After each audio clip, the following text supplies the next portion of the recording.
सुचारू रूप से संचालित व्यवस्थाएं देखने में तो सहज होती हैं, परंतु इसके पीछे छुपे हुए मर्म को कर्ता ही महसूस कर सकता है। बात यदि व्यवस्थाओं की ही की जाए तो तीसरी लहर में कोरोना संक्रमण अभी भी चोट किए हुए है। हालांकि इस बार इसके बहुत ज़्यादा तीव्र न होने के कारण व्यवस्थाओं पर बहुत ज़्यादा प्रभाव नहीं पड़ रहा है। फिर भी पीछे जो गुजरा है उससे सचेत रहने की आवश्यकता तो है। साथ ही गुजरा हुआ भूलने का महत्वपूर्ण गुण तो सभी में निहित है। बहरहाल गुरुवार को भी जिले से एक साथ 72 कोरोना संक्रमित मामलों की पुष्टि स्वास्थ्य विभाग द्वारा की गई है। इसके साथ ही पॉजिटिविटी दर भी 8.48% के लगभग बनी हुई है। नतीजतन अब जिले में कुल कोरोना संक्रमित मरीजों की संख्या 559 का आंकड़ा प्राप्त कर चुकी है। सुखद यह है कि इन सभी का होम आइसोलेशन के जरिए इलाज किया जा रहा है। इतना तो अवश्य कहा जा सकता है कि पहली एवं दूसरी लहर में कोरोना संक्रमण जहां व्यवस्थाओं पर हावी हो गया था, तीसरी लहर में व्यवस्थाएं कोरोना पर हावी हो रही हैं। बहरहाल कोरोना को अभी भी हल्के रूप में नहीं लेना चाहिए, क्योंकि कोरोना ने बनी हुई व्यवस्थाओं को बिगाड़ने में कोई कोर कसर नहीं छोड़ी थी। अतएव सुरक्षा ही सावधानी हो सकती है। व्यवस्थाओं के सुचारू संचालन की दिशा में कलेक्टर संदीप जी.आर. के प्रयास जारी हैं। विगत दिनों जिला चिकित्सालय के किए गए औचक निरीक्षणों के उपरांत अब उनके द्वारा जिले की अन्य व्यवस्थाओं से प्रत्यक्ष रूप से रूबरू होने के लिए कदम बढ़ाए जा रहे हैं। इसी सिलसिले में उनके द्वारा बुधवार को छतरपुर शहर स्थित अनुसूचित जाति बालक छात्रावास से प्रारंभ होकर लवकुश नगर सामुदायिक स्वास्थ्य केंद्र का औचक निरीक्षण किया गया। Collector Sandeep G.R.. ने अनुसूचित जाति बालक छात्रावास की व्यवस्थाओं का बारीकी से निरीक्षण किया। साथ ही छात्रों की शिकायत पर छात्रावास की भूमि पर किए गए अवैध अतिक्रमण को हटाने के निर्देश दिए। ज्ञात हो अतिक्रमण पर असामाजिक तत्वों द्वारा अवैध गतिविधियां संचालित की जा रही थीं। तदुपरांत संदीप जी.आर.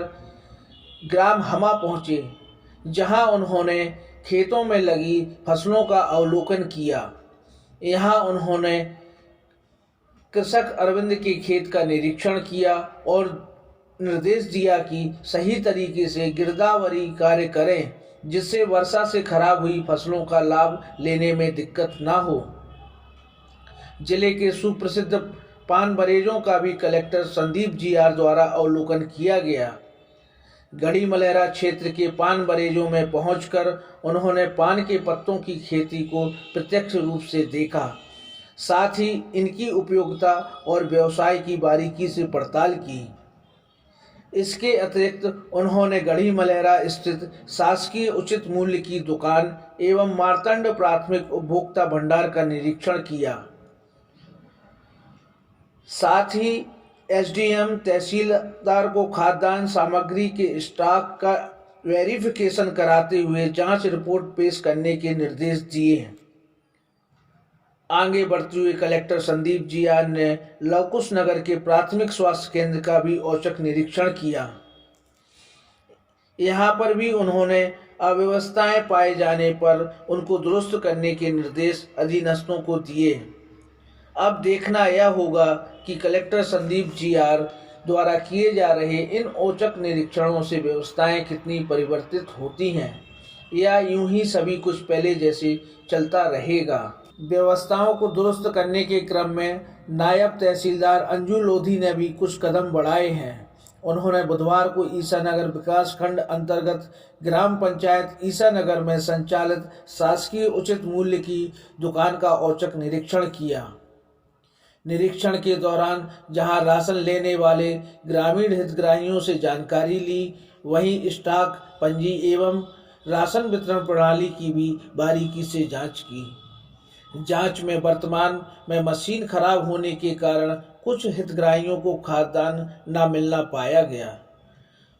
नायब तहसीलदार अंजू लोधी के संज्ञान में यह बात आने पर उनके द्वारा संबंधित विभाग से चर्चा कर समस्या के निराकरण की बात कही गई। नायब तहसील द्वारा सीगोन, पहाड़गांव, बूढ़ा, रामपुर, बिहाटा एवं कुर्रा की दुकानों का भी निरीक्षण किया गया।